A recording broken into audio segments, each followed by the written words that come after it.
right, we're rolling. Episode number 14 of Fit Pet Boston Talks podcast. Quarantine questions. These are the part 2. The quarantine questions part 2. So every week, Laurie and I are going to be doing a Q&A, throwing it out to our Instagram followers, some of our clients, and just answering any questions that you guys have for us. They can be dog related, they can be personal. If we're comfortable answering it, we will.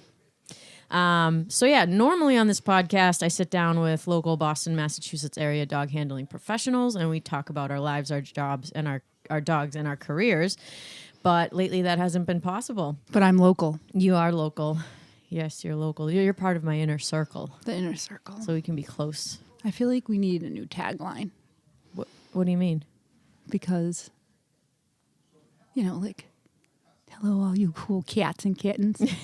I feel like we need, like... It's not catchy enough? Yeah, but that one is too catchy because now it's creepy.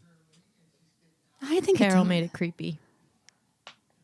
I would just continue to make it creepy. All right, we'll work on that for next stop. week. She killed her husband. Yeah.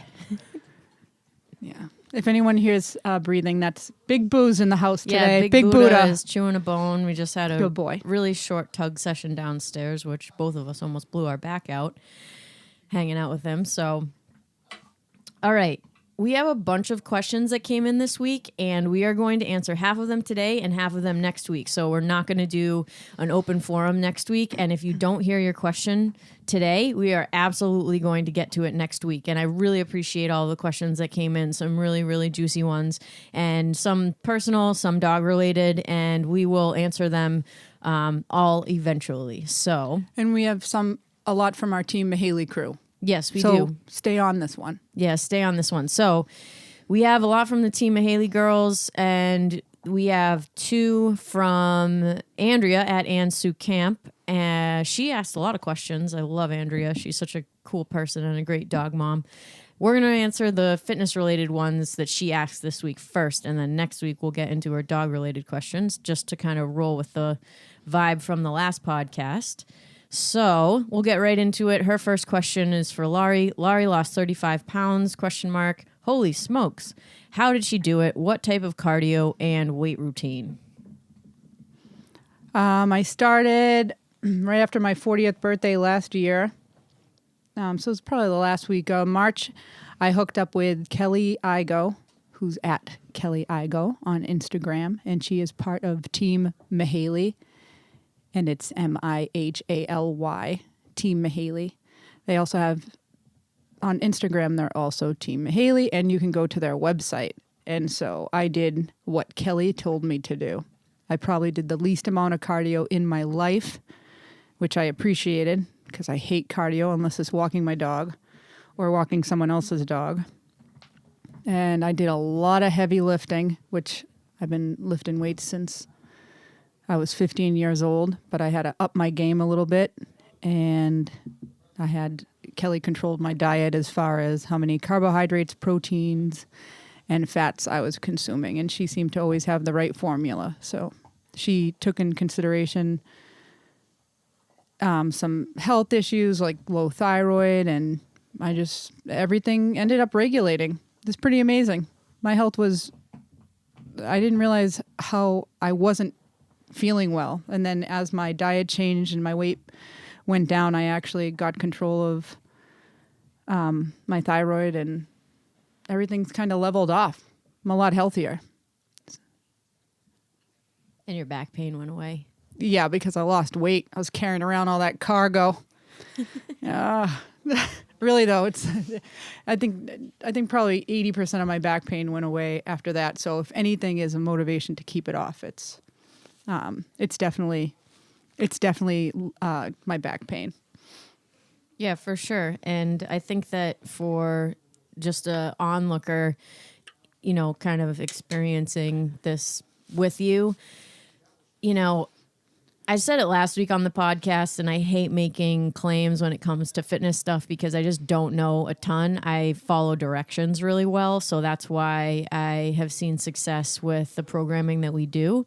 But I think the cool thing has been, you were lifting like really heavy before. I mean, you've been lifting weights since when? Since I was 15. Yeah, so it's not like it's not like things drastically changed on the level of activity that you were doing. It was like getting control over the diet portion. Yeah, it was diet intensity and then going to failure. Finding on the it's really going to failure. Yeah, and it was so funny. So I started working with Kelly like 2 or 3 months after you did, and when I started to do it, I was like, oh my gosh, this is literally the golden ticket for weight loss. If you are carrying around a few extra pounds, is just having macro tracking and walking and muscle gain. Yeah, I mean, I put on good muscle size. Yeah, but I think for like the normal person just kind of looking to knock out a few pounds, definitely puts the control back in your hand. And I think the other cool thing is that I think for you, everything happened really gradually. It was like a game of patience. It wasn't, I think we see a lot of shows like The Biggest Loser and stuff like that where people, go on the show and drop like an extreme amount of weight really, really quickly. And that's not the name of the game, I think, for the type of program that we're And you can just doing. get nutrition consulting too. If you don't want to do the exercise portion, or you just want to do it on your own, and you love to go to spin class, or you just take part in your own activities, you can just get nutrition. And you will see what a huge difference them changing your intake makes. Do you have any tips for people that are just like, I just can't count macros? Because I know just do it. Yeah, get over yourself. Because you're putting so much energy into putting yourself down or being unhappy with the way you look. Why not take that energy and put it towards counting macros and signing on to Fitness Pal or some other nutrition calculator? And just do it, because what you get out of it is so much more. Yeah. Nobody needs to be negative every day or put themselves down or say, I can't do it. And like I said, this is bothering me and I can't complain about it if I'm not doing anything about it. Even though I studied nutrition in college, I was just so overwhelmed by the thought of doing it because I watched one of my other friends do it, and then I just hit a wall and I said, I just can't be like this anymore. And I did it. So you got to do it, people. If you're miserable or you're putting yourself down or you feel like you don't have control, this gives you a way to control it. Yep. That's what I'll say about that. Worth it. Yeah. And it's not, I think for me, I was super tentative about the tracking and the programs that, but the fact of the matter, by programs, I mean, putting all of your food into a fitness tracker, I think for a lot of people is like, oh my God, like that is so derailing and I'm losing all my freedom to make these decisions. But I think it's in a way really empowering. And of course, there are times during the week where we don't track our meals or have an untracked meal or cheat meal or whatever you want to call it. But the fact of the matter is you're glued to your phone anyway all day long.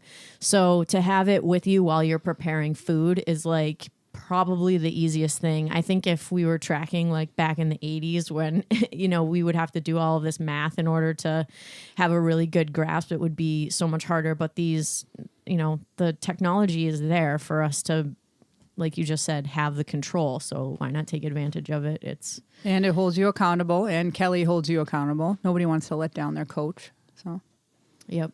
And plus, she's always so happy and positive. I don't want to squash her. I don't want to squash Kelly's dream. I'm doing it for you.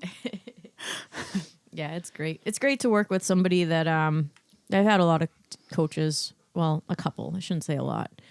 But I like the way that communicating really works these days virtually, right? You don't have to physically be there. And if you know how to lift or you know how to follow through with doing cardio properly, there's really no reason for someone to be like working out with you in that type of training environment. You've been lifting weights for so many years. Like if I have a question about lifting, I just ask you, and we can just literally find anything, a billion online. videos. Yeah.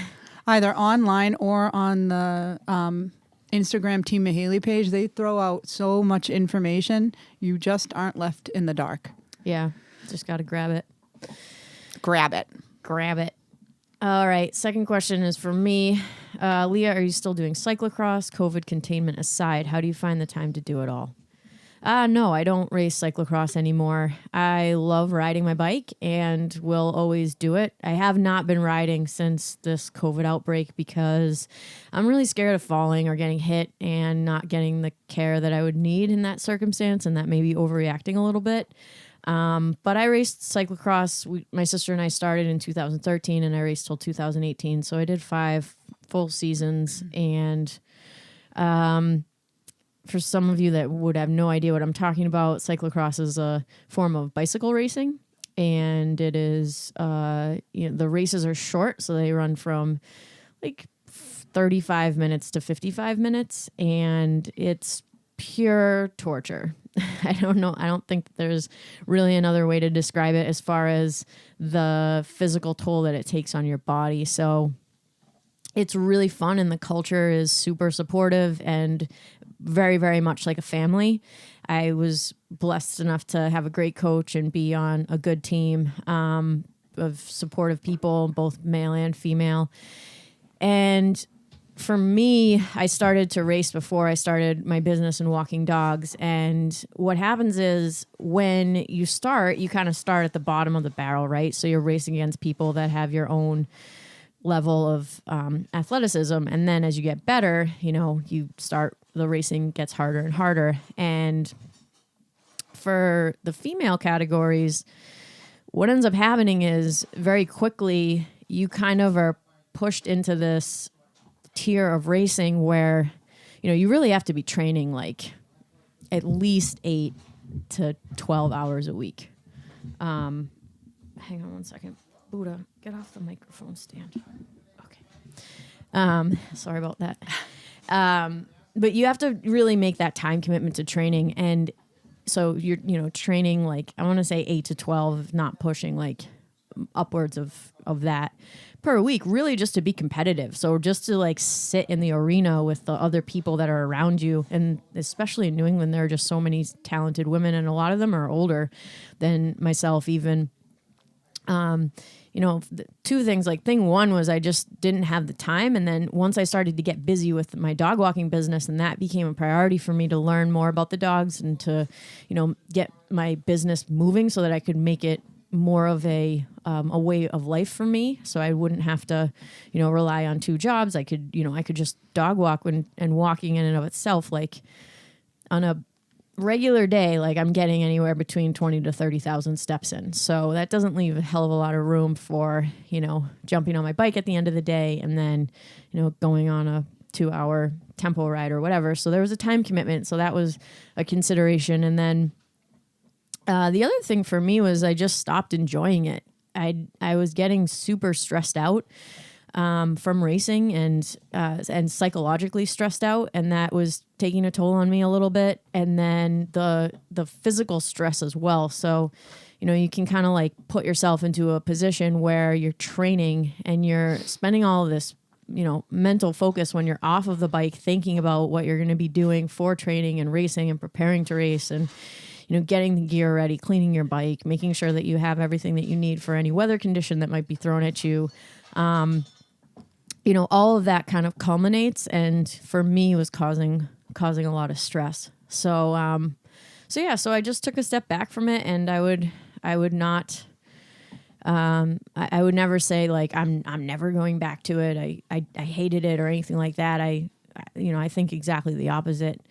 And I just don't do it anymore because it doesn't fit into my lifestyle now. So for my own physical activity right now, a lot of it is taken up from my job. And then I go to the gym. Like I try to get there 4 days a week, and I'm able to, do a 1-hour workout. And my training load went from, 8 to 12 hours a week to 4 hours a week. And that's just a lot more doable for my lifestyle because I need that gas in the tank to be there for my job and for my dogs and for all of the, other household things that are left over once, once we're done for the day, so to speak. So I still love riding and I always will, but at the moment, no, I still don't race cross, and I do miss it, and I really do miss the community that was associated with it too. A lot of those folks I just don't get to see as much as I would like to these days. Okay. All right, let's go to a question from Lisa. I posted a pic of my 6.5-year-old lab, and she was body shamed. How can I help her get to a better weight? They're just jealous of her curvy nature. Do you know Lisa's dog? No, I've seen pictures though. Okay. She was. This was a question through Facebook. Usually, what happens is, and Lisa did mention also that she does not give the dog any treats or table scraps. So the first thing I have to say as a trainer is go to the vet and make sure there's nothing wrong blood work wise. Normally that's not what's wrong. A lot of the times I find out that people aren't using an actual measuring cup to measure the dog food. So one of my client's dogs was getting really chubby, and I was like, what do you use, a red Solo cup to measure it? And he goes, yeah, I give her 1 cup. So that's a red Solo cup. Yeah, red Solo cup is 20 ounces. My preferred margarita size. Yeah. So 20 ounces is a lot more than 8 ounces, which is a cup. So make sure that you're using an actual dry measure cup.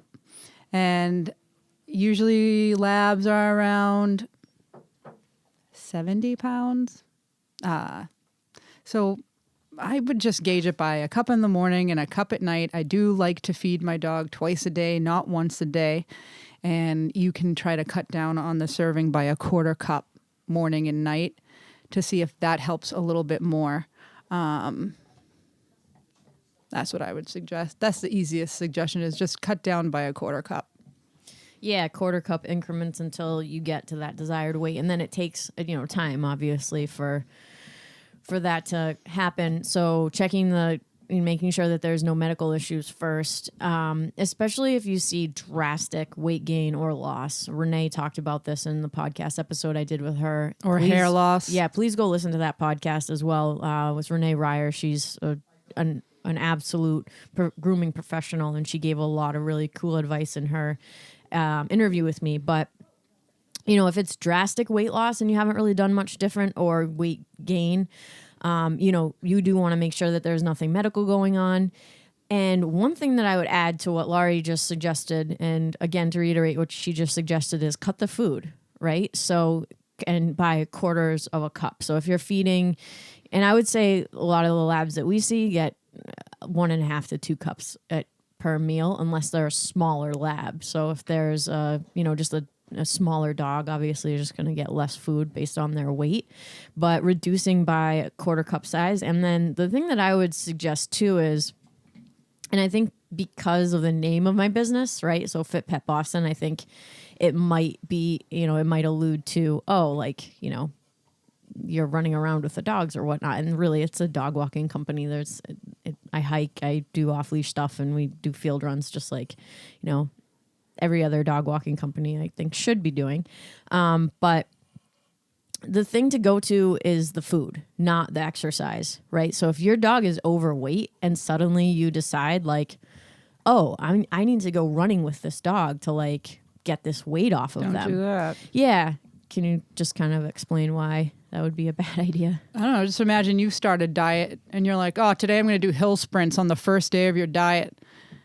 Oh, man, if I was hauling my butt up that hill as fast as I can because I thought that was going to rip the weight off me, I'd be broken. You can't take a dog who's somewhat sedentary and all of a sudden start initiating exercise. The dog could, and you could possibly hurt yourselves because you're the one holding the other end of the leash.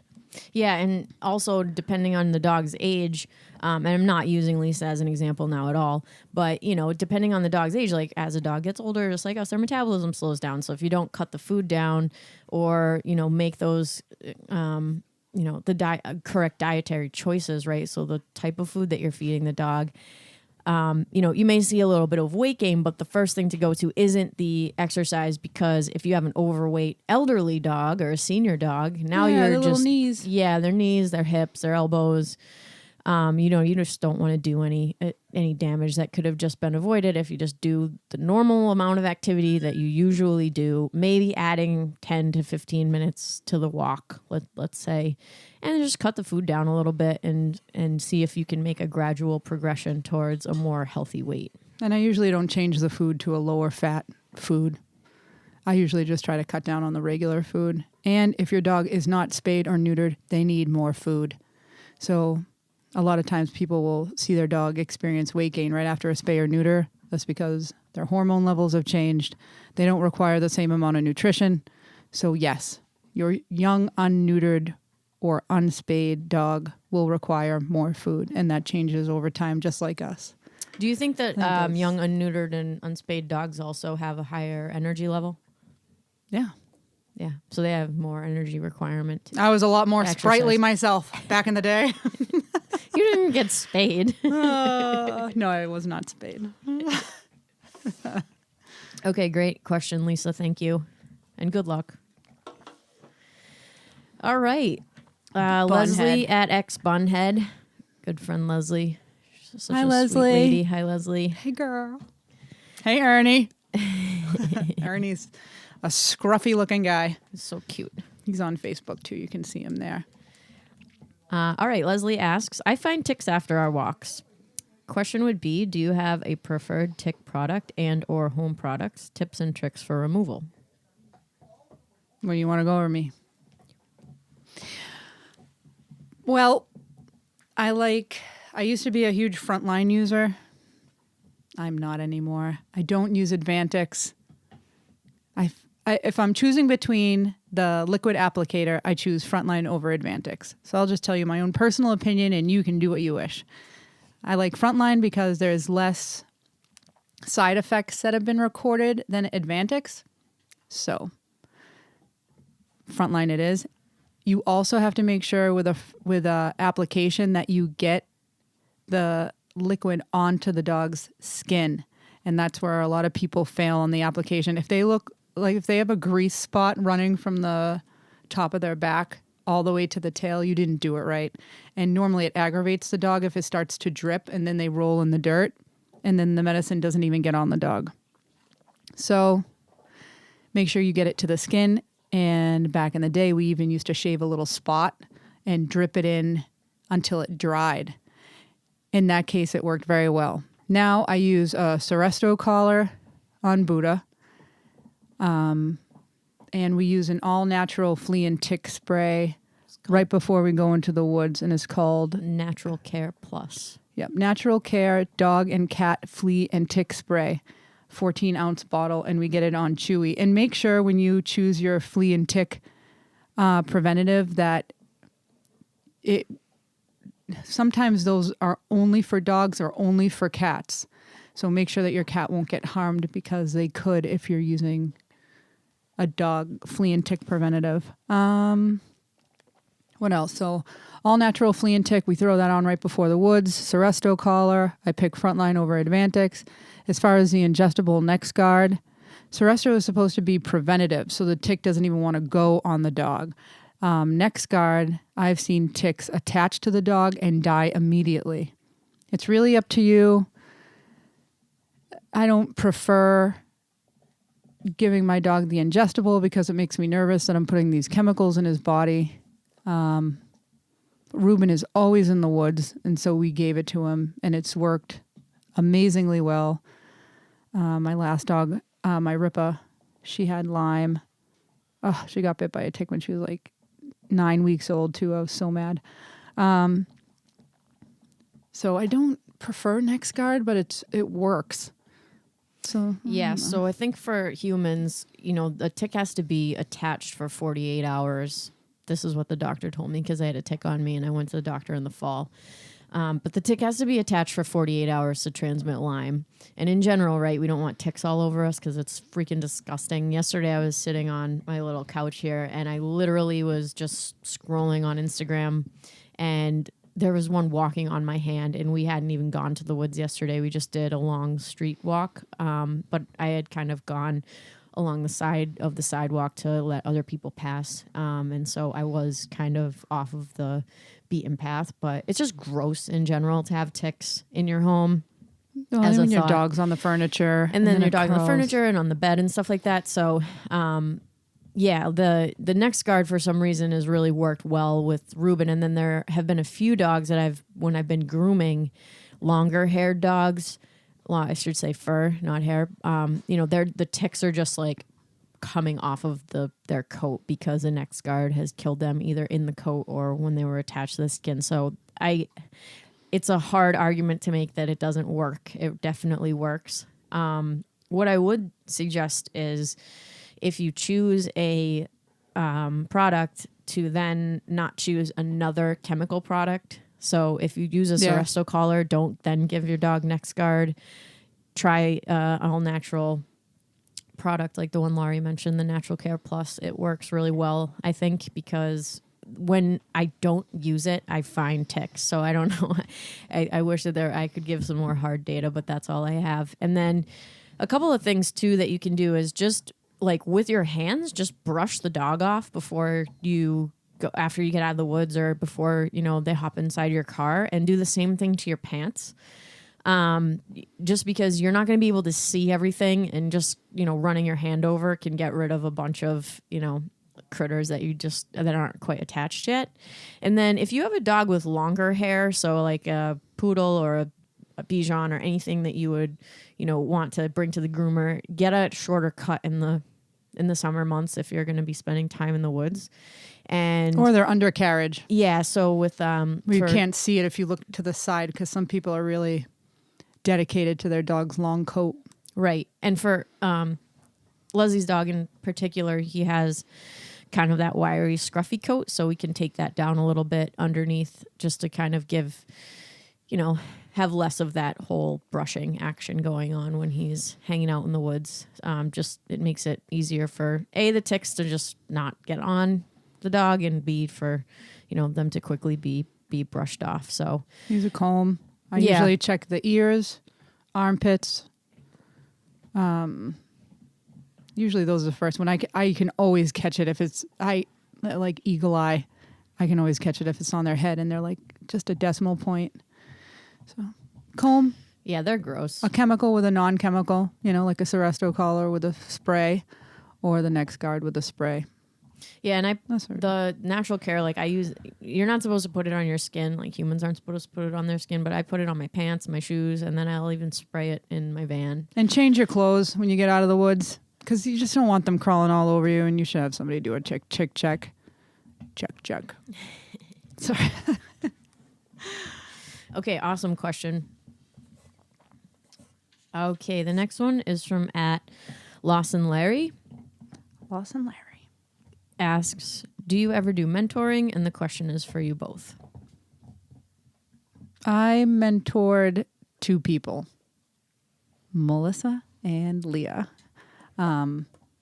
After Leah, I stopped mentoring. I do. You can only get married once.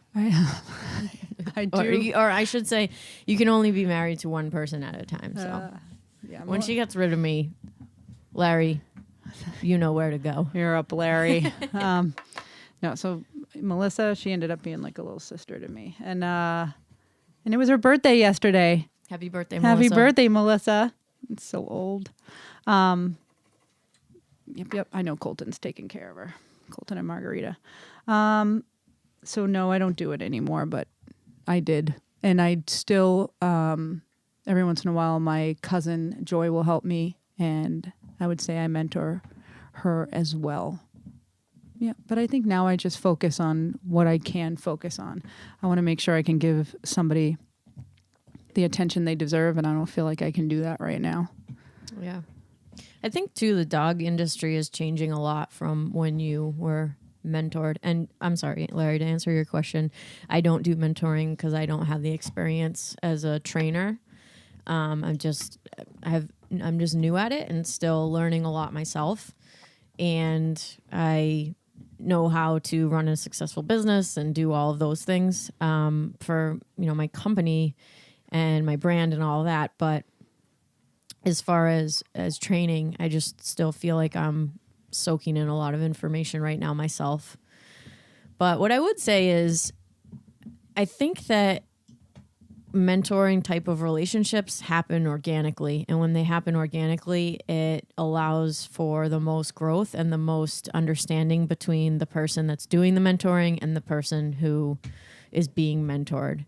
And I think that there's a huge need right now, once things go back to normal, for people to work with trainers. I know that, a lot of trainers are hiring, looking for help. And I think that if you find the right person to work with, and you go through that time where, you have to, kind of eat it for a little bit, or make little money, or go through what you need to go through in order to learn. I mean, for my business, for example, I didn't start making money until I was doing it for like 2 years.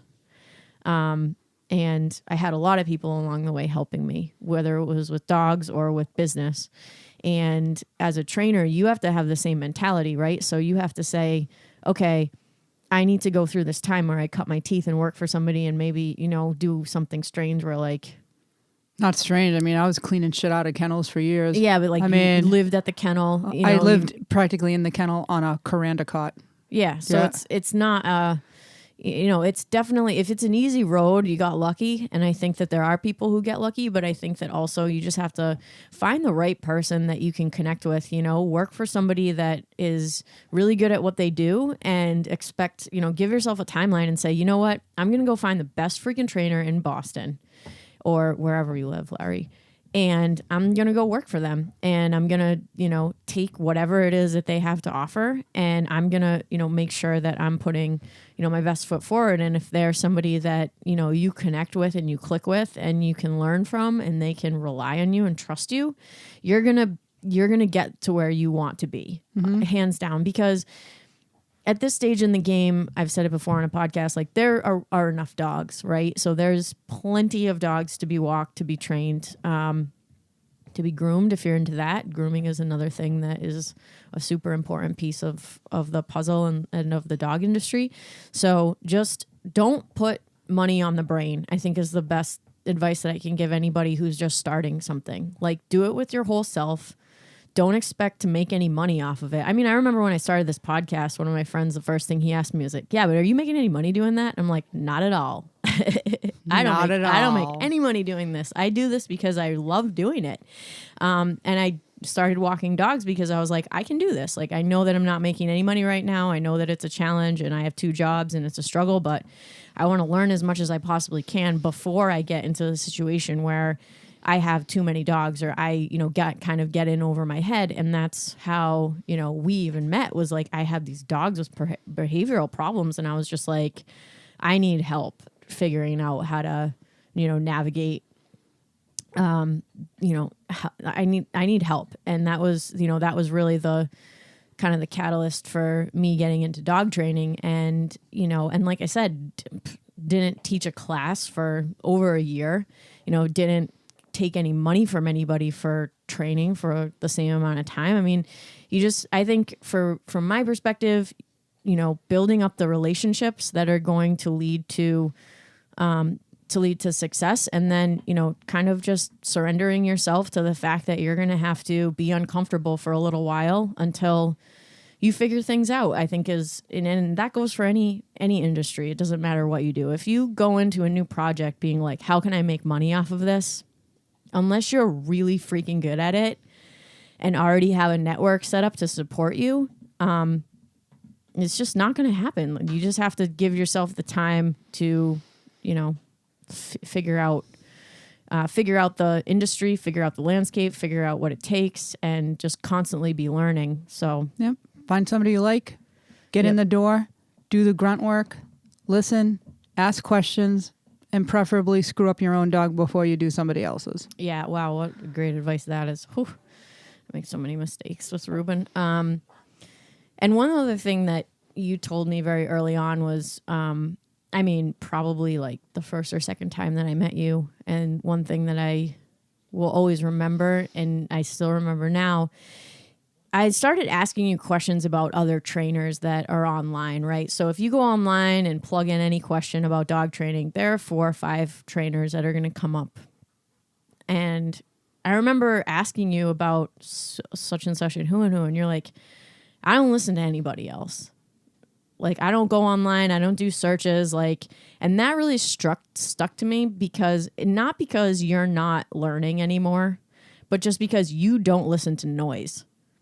And a lot of the stuff online, when you kind of, just type in, it's all noise. It's not legit. It's not, a lot of it isn't true or effective for everybody. And that was something that I really clung on to. And I was just like, okay, like, I'm going to listen to Lori because she knows what she's doing. And then once I kind of got a foundation by just like exclusively listening to you, and really Melissa had a huge influence on me early on, especially with the clicker training, just kind of teaching like how the mechanics work and how to really, I mean, she's actually super consistent when it comes to the clicker training, and I learned a lot from her. But yeah, just like for me, not listening to noise and, taking other pieces of advice and other information, but learning how to kind of weed out what's crappy and what is going to be good. And I would not know how to do that if I hadn't been paying attention to you and Melissa. So that was something that I still take with me, because it's, no matter what you do, if you're listening to all of the noise, you're going to get really confused because there's just... That's the same idea with a customer. If they have 2 different dog trainers, I say, stay with your dog trainer. You don't need 2 different trainers telling you what to do. Stay consistent, mind your business, keep learning. You'll find people that strike you and that you'll pull information from. You should never stop learning, but stay focused. And then if you're building your own business, no matter what it is, don't look to somebody else that just started a business. Just look to yourself. Follow your own path, because you'll start comparing. Or you'll think, well, look at them. They're so lucky. Look what they've done now. Just mind your business. It's hard enough competing with your own self. So just stay focused and do the work. Yeah. That's good advice. Thank you, Larry, for the question. Okay. Jenna at Genevieve05 asks, my dog won't stop biting our feet. She's a puppy, not even 6 months, but any teething pointers would be great. 6 months. I wonder what kind of dog. Do we know? I don't know what kind of dog Jenna has. No. Well, it doesn't matter. It's okay.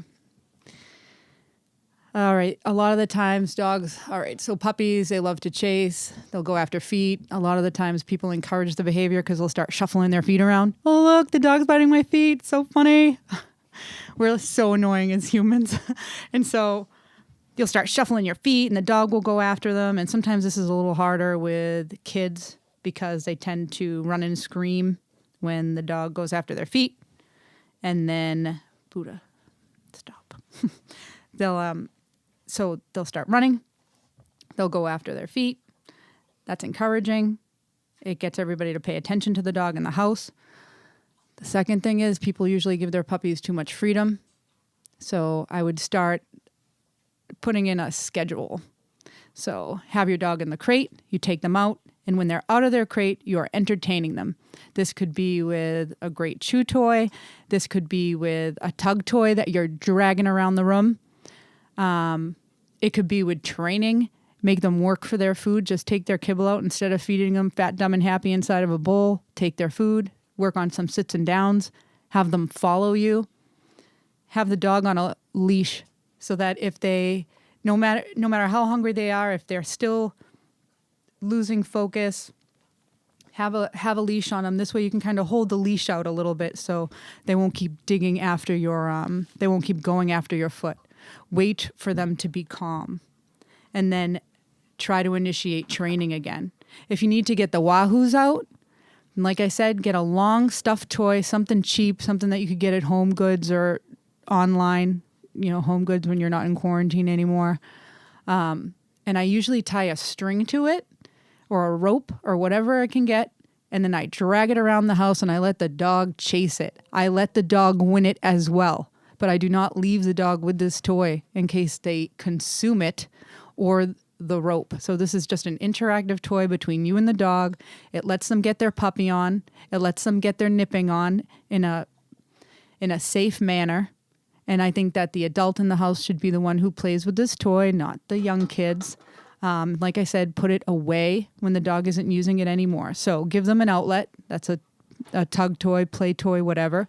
Like I said, I usually put it on a rope so that I can drag it around and the dog can chase it. It also keeps the toy 5 feet away from my body, so I don't keep having the situation where the parent goes, oh, she nipped me, he nipped me, but it was just an accident. So if a dog comes up a 5-foot line and gets my hand, maybe we're dealing with something else, but keep them entertained, keep them in the crate. When you see the dog headed for your feet, so say the dog's loose and you're all sitting on the sofa and you see the dog kind of lower his head and look at your feet and they start kind of walking over. Don't let the walking continue. You know that they're just going to come at your feet. So I'd get up if you're sitting down and be like, hey, buddy, why don't you check this out? And I'd redirect them to the toy again. And then I'd ask myself, should the dog be in the crate? Are they doing anything useful? Things such as that. So hopefully that helps. Yeah, totally. I think just in general, I do a lot of puppy classes because I know how to do it. But I think one of the things that is difficult for most dog owners, especially if you have a puppy and it's your first real dog, right? Is real one. What's that? A real one. Well, it's not the dog that you had as a family dog and your parents kind of did all the rearing and you were, just doing whatever the whole time. It's like, if you're an adult and you're like, I'm going to get a dog and you get a puppy, most of the people that we do puppy classes with, it is their first dog. So I think something that's a little bit uncomfortable for people and difficult for them to, enforce the rule is that you need to use the crate more than you would think. That doesn't necessarily mean you need to put the puppy in the crate for, all day. It just means that if you have a puppy and your back isn't hurting from bending over and opening and closing the crate all day, you're probably doing it wrong. So using the crate anytime that you can't keep your eyes on the dog is really going to help with Don't bring the dog in the shower with you, everybody. Stop it. Every time people will be like, well, I was just dying to take a shower, so I brought him in and he ate the whole carpet. Stop it. Just put the dog in the crate so you can have a moment to yourself. Right. Yeah. And so, and that's tough for people because they, acquire this really cute, fluffy puppy and then, they can't handle the puppy as much as they would like to, but that puppy is going to very quickly turn into an adult dog. With separation anxiety. Right, with problems if you don't enforce the rules. But also they're going to be an adult dog for way longer than they're going to be a cute little puppy. And at the end of the day, what you want is a nice, stable pet. And if you do that work when they're a puppy, you're going to get that dog as an adult. So as painful as it may be, make sure that all the time that the puppy is spending outside of the crate is quality time. So you're playing, training, that's it. Quality over quantity. God, say it all the time. But yeah, great question. And it's totally normal for a puppy to, use their mouth to express themselves. So giving them the outlet, like Laurie said, using a cheap toy is going to go for miles. And you also get to, play a really cool game with your dog. And when they're an adult, you can spend that much more quality time with them because you teach them how to do something like play tug or play ball, or you teach them how to express themselves properly. And you, again, are just adding to the stability of your dog, regardless of the breed. Okay. Next question is from Zajanya at Zajanya Nicoli. We can mess that up. I'm really Instagram. Sorry if we messed it up. Janya. Good question here. When we walk my dog, she's 1, she sometimes will turn around and start jumping on us out of nowhere. And we have no idea why she does it or how to stop it, LOL. And I sent Zajanya a follow-up message and asked the breed of the dog. And she has a 1-year-old Chow Akita Shepherd mix. I know when I first saw this, I thought it was a small dog because a lot of the times when the dog is smaller and they're walking, I've been to a lot of home visits where they say the dog starts jumping. And so a lot of the times when a small dog starts jumping, the owner picks them up. So they have the security of the armpit they can watch the world from up top. But this is not the this case for Dajanya. with this She has a real dog. Shepherd.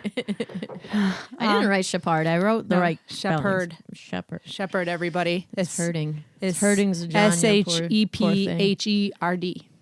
Shepherd. People usually. Okay, anyway. What do you think about those breeds, Laurie? It's a good time. That's a wow. The first, I'm not going to, when I saw Chow Akita Shepherd, I thought, I wonder if the dog is starting to jump when it sees something that lights it up. So are you walking down the road and he sees another dog and then all of a sudden your dog starts jumping up? Is that what triggers it? Or are you just casually walking on an empty road and your dog is just jumping up trying to bite the leash and other such things? Yeah, I think one of the downfalls of doing a Q&A like this is that we don't have interaction with the person, so we can't ask those type of really, really important follow-up questions in this case. So, like, I don't know what kind of equipment you're using to walk. Again, that is also really important information as far as, is there a noise? Is it the wind? Is it obviously a truck going by? It's some sort of reactivity, right? That's causing, that's causing this. And I think I can still give a pretty good general. Yeah, I think you're kind of on the right track. So I just kind of wanted to lay that down as a disclaimer, even though I told you not to make disclaimers last week, and now I'm making them. Mm-hmm. Girl. Okay, so continue on. Sorry, Laurie. So what I would say is, I'm gonna assume here that the dog is being triggered by something.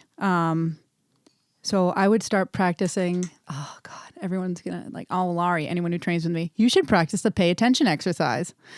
And the pay attention exercise is stand. You can do it anywhere. You can do it in a very low key environment, such as your house. If you have kids running around, go to a quiet place until you can work your way to more distracting environments. You have your dog on a leash, and don't say the dog's name. Just wait for him to look up at you. And when he does, click it and feed it.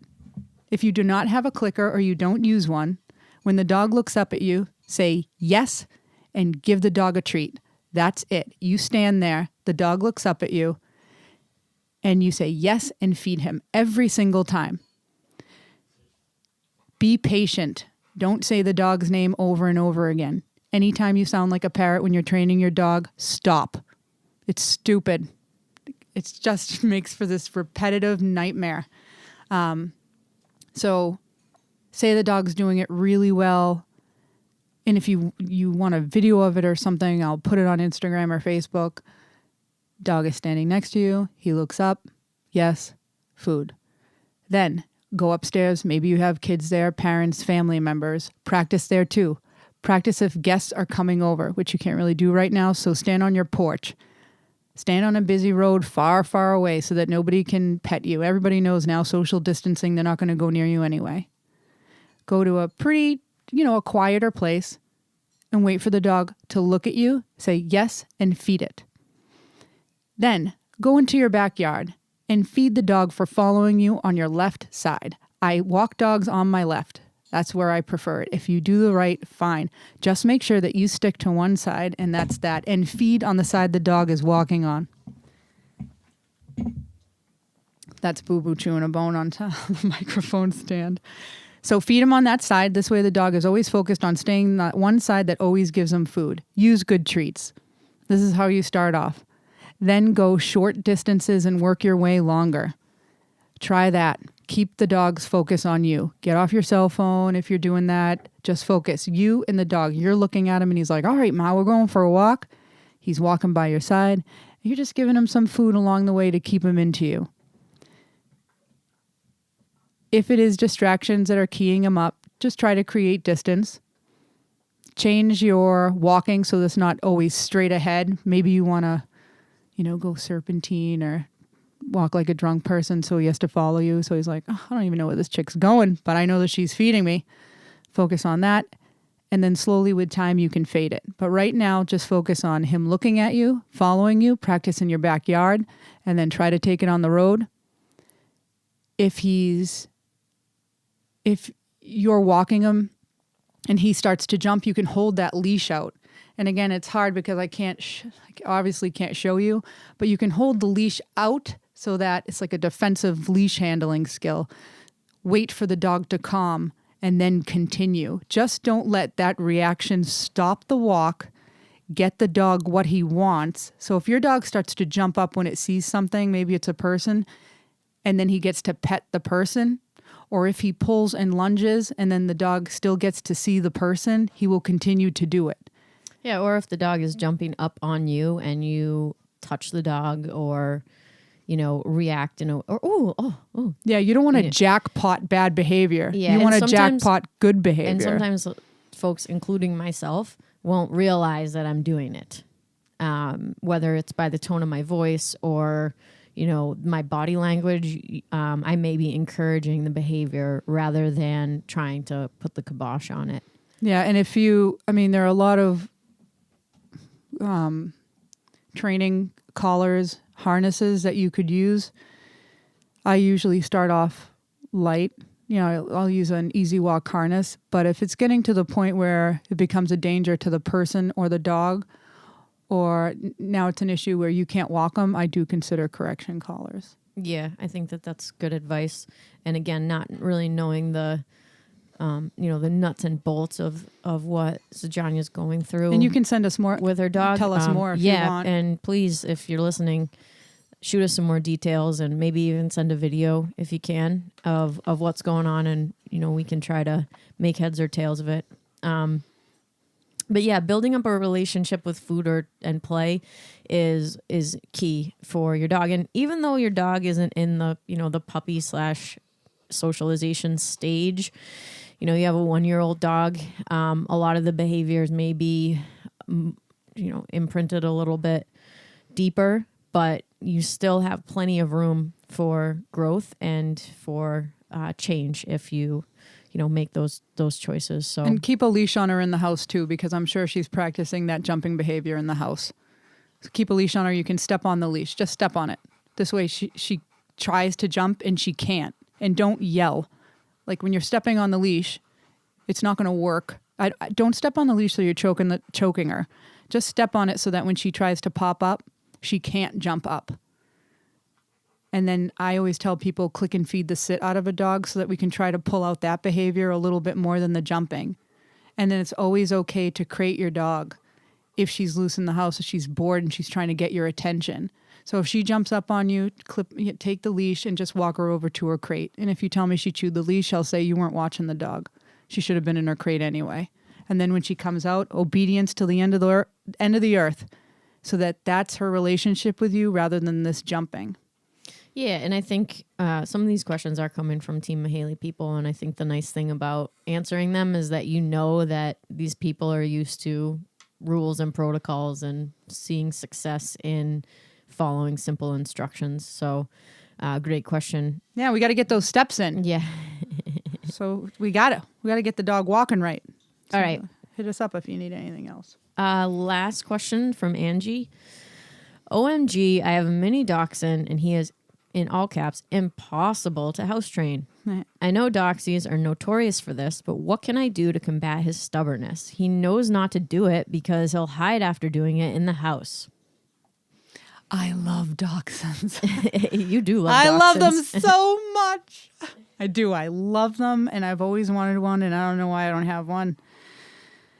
I'll just wait for one to knock on my door. I do have Charlie, though.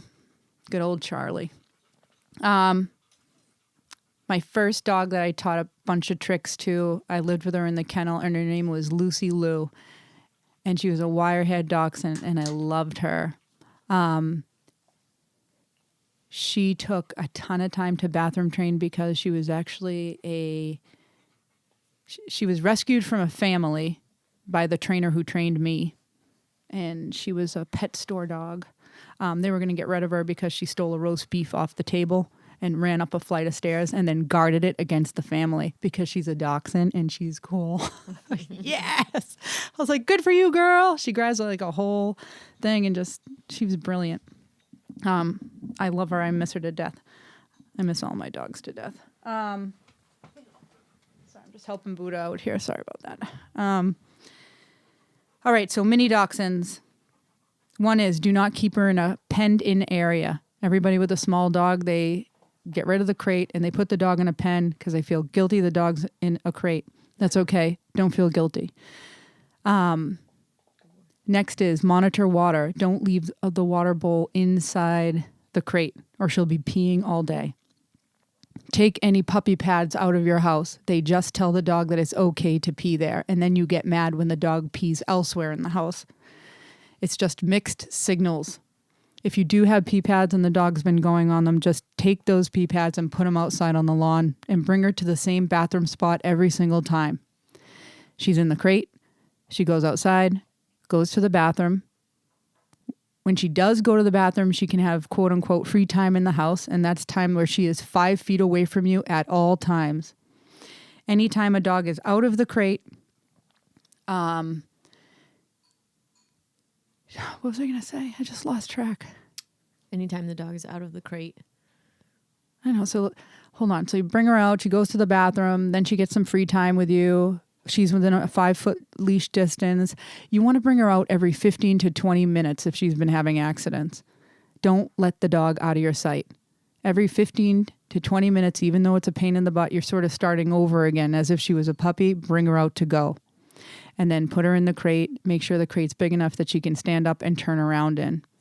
I am assuming that your dog does not have a medical issue like a UTI, a urinary tract infection, which might be causing her to go to the bathroom. You would know because the dog starts to get extremely uncomfortable and they can't even hold it. Some of them will even urinate in their sleep. So barring any medical issues, it's heavy supervision. Think of yourself as a helicopter mom. You're constantly watching her. Monitor her water intake. Make sure you don't give her the largest bowl of water available, but you give her enough so that she, of course, won't be dehydrated. And it's really that. It's if she does go to the bathroom in the house and you catch her in the moment, you can say no, bring her outside to finish, and then crate her. Or if she went to the bathroom in the house and she finished the job and you saw her, no, and give her a timeout in her crate. She will not think the crate is a punishment. You're just going to calmly walk her over to her crate. It's a loss of freedom. So you did this and it resulted in a loss of freedom. In the crate you go. And if she's going to the bathroom in one specific area of the house, don't let her in there. She's going to be 5 feet away from you anyway. Yeah. I don't know how old Angie's dog is. Again, maybe that could be a follow-up if you're listening and you want to shoot us some more info. Oh, and it's a boy. Sorry, Angie. Oh, yeah. Sorry about that, Angie. He knows not to do it because he'll hide after doing it in the house. A lot of the times, whatever you do, you can say no while the dog's going to the bathroom. Just don't go old school. And back in the day, you take your dog and you put their nose. Don't do that. That's stupid. Yeah, I think one of the things that came to mind when I read that was that last sentence, he knows not to do it because he'll hide after doing it in the house. That's because people are psychos. So once they see it, they get so mad. You freak, and he's like, oh, geez, she's freaking out again. But there isn't necessarily the correlation between the dog recognizing the behavior and that's the reason why you're upset. Yeah, you have to. And additionally, also, I think one of the things that you said to me early on, Laurie, was dogs live in 3 to 5 seconds. So with the reward, if you're going to use food in order to reward a behavior that you're looking to be repeated, you have to, they're going to associate the food reward with the behavior that they just did in that amount of time. So if your dog pees in the corner and you really don't have any idea when that happened, and, you get up from the couch and go to the fridge for a beer and you're like, then you start freaking out. You're late. You're late. So if you didn't catch it in the act or, within those few seconds after the act, there may not be a really strong correlation for the dog between the behavior that they did and the reason why, you kind of start acting like a psycho. So, yeah, if you're angry and then you come walking over, your body language in your face, well, your dog can read that. So I think they're reacting more to that than anything else. I do not feed a dog or give them a treat for going to the bathroom outside. I do praise the hell out of them. One would argue that going to the bathroom is a self-rewarding behavior. So don't feed the dog for going to the bathroom outside. Just make sure you bring them there and stand in one spot. Don't keep moving or your dog is going to read the newspaper. Just stand in one spot. They get the job done. Good job. They get to go inside and spend some time with you. If you go outside and the dog doesn't go to the bathroom, pop them in the crate a little bit longer and try again. Yeah, and I know that a lot of our advice here is incorporating the crate, and that is a really important tool for us and as trainers to developing good habits and good behavior. And of course, when the dog is older and has good household habits and is trained, you can start fading the crate out just as you would fade food rewards and it's not forever. other things. It's not forever. And one of the things that I wanted to add to what you just said is oftentimes I'll be, puppy training is tough for people. Bathroom training, they'll go stand outside with their dog for 20 minutes and then come inside and immediately the dog will pee on the floor. And, they're like, why do they do that? And I'm like, I don't know. I mean, sometimes I have no idea why the dog did it. But what I do know is that if I'm in a class with a new puppy, my MO is to, we ask the client to crate the dog before coming. Don't feed the dog so that they have, a good amount of food drive. They're willing to work. And then as soon as I get there, I pick up the dog and bring it outside to go to the bathroom. And 9 times out of 10, dog does not go to the bathroom. Bring the puppy back in the house. The owner says, he's probably going to pee on the floor. And I said, well, I'm going to watch him. And we'll do about 10 minutes of training. Look at the dog. Dog's going to pee on the floor. Pick the dog up, bring it outside, it pees outside. And the owners are willing to pay me $1,000. I swear in that moment, if I said it, they'd be like, they think I'm just like this magical person. And I'm like, no, it's stimulation from training and that focus. They're going to eventually, and that's the other thing. They're eventually going to go. I'm like, I've been watching dogs pee for 16 years now. I definitely know what it looks like. Do you see that? His butt's winking. Do you see that? I know, and they think that it's some kind of magic, and I'm just like, no, because eventually the dog's going to have to go to the bathroom. Whether it's inside the house or outside, they're going to have to go. So as far as I'm concerned, it's up to me, and I don't catch it all the time, right? If I'm in a class. And it's so aggravating. Oh, man. I so want to mad at myself. Light myself on fire if that happens. And then you have to continue on with the class so you appear normal. But you're so pissed at yourself. Because the dog won. The dog peed on the floor. Most of the time what happens is, I know that you all are going to find this very surprising, but I get into talking. No. And, and then next thing, so I really have to be very cognizant of the dog, and it's something that I've gotten a lot better at this past year. But if I'm working a puppy, and just picture this yourself, whether or not the trainer is there or, whether or not you're responsible, that dog is going to go pee eventually. But you have to make sure that when they do, you're working the dog and you can catch it. When your dog's going to go to the bathroom. Oh my God. I remember Melissa and I would watch Ruben when you first got him. And I knew you were getting tired of me saying, he has to pee. I can tell. He has to pee. He's running off. He's running off. He has to pee. And you'd be like, no, he's fine. He just went. And I'm like, he peed. And you're like, damn it. And Melissa and I are freaks about it. We just follow. Where you going? You going? Anytime we're working a dog and they start to lose focus, or they have to go, or they start to walk away, or they're walking, and then it's a dog that does fairly well walking, but then all of a sudden they're kind of losing their mind. They have to pee. Go bring them. Yeah. Bring them to their spot. Bring them to the spot. The Holy Land. Yes, it works. And I know that in a lot of circumstances, obviously we know a little bit better just because we hang out with dogs all day. And to kind of get back to the mentoring question, you can learn a lot without even meeting anybody and just being able to be exposed to dogs and different dogs and really being a sponge to everything that they're offering and not being distracted when you're hanging out with them and spending time with them. So give yourself that opportunity, whether, you're Angie and your dog is, having bathroom accidents or any of, the other questions that we had. A lot of things that, that folks struggle with can be remedied by supervision, paying attention, not being distracted, and then utilization of the tools that you have that enable you to control the circumstance. And for us as dog trainers, that's going to be the crate. And it's not a punishment. It's not uncomfortable for the dog. If you train a dog to be in and out of their crate all day, they're not going to treat the crate as a punishment at all. If anything, it gives them a chance to just like chill and unwind without having to be stimulated, because they know that they can't interact with something that would, escalate their adrenaline and their hormones and get them going, right? If my dog is in the crate and I'm playing with the dog outside of the crate, my dog's totally uninvolved. They sleep. But if I let him out of the crate, all of a sudden, the party's on. So, it gives you a little bit more control over the situation. And, just if your dog's not crate trained, to get back to Angie's question, send us some more information if you're still Then I give up confused. sometimes and I let the person use a pen. I'm like, fine, use a pen. It just has to be really small so the dog can't chill on one side of the pen and then pee on the other side. And it's for just too much space. a mini Dachshund, you need a crate. Which I'm I sorry. love. I just love them. But a pen isn't going to do the trick, because that dog is like the size of a I just love rat. them.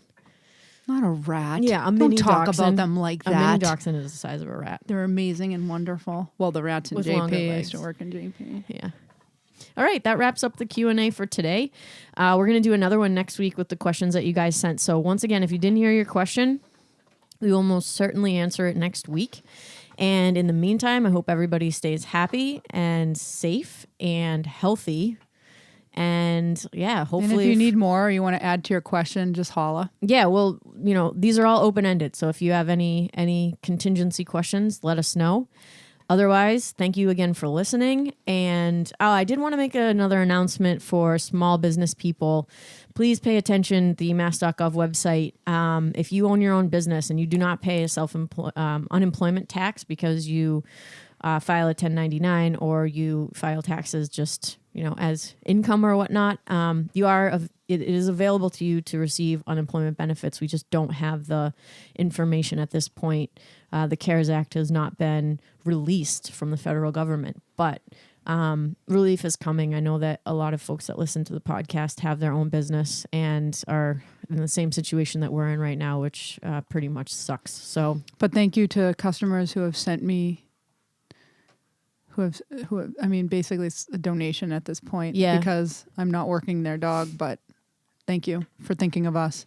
Cards, text messages, still. I love hearing from you. Yeah, I've been getting you're like pictures a little ray from, of sunshine. I've people. been getting pictures from my clients and trying to post them up, but I'm also realizing what great photographers my clients are. Yeah. Catching some lovely photos. It's kind of awesome. Well, that's all we do in quarantine is take photos of our dogs and talk to ourselves using podcasting equipment. Yeah. All right, everybody. Thank you so much for listening to Fit Pet Boston Talks. We will see you next time, which is going to be a week from now. Please let us know if you have anything to say in the meantime, and thank you so much for listening. Thank you.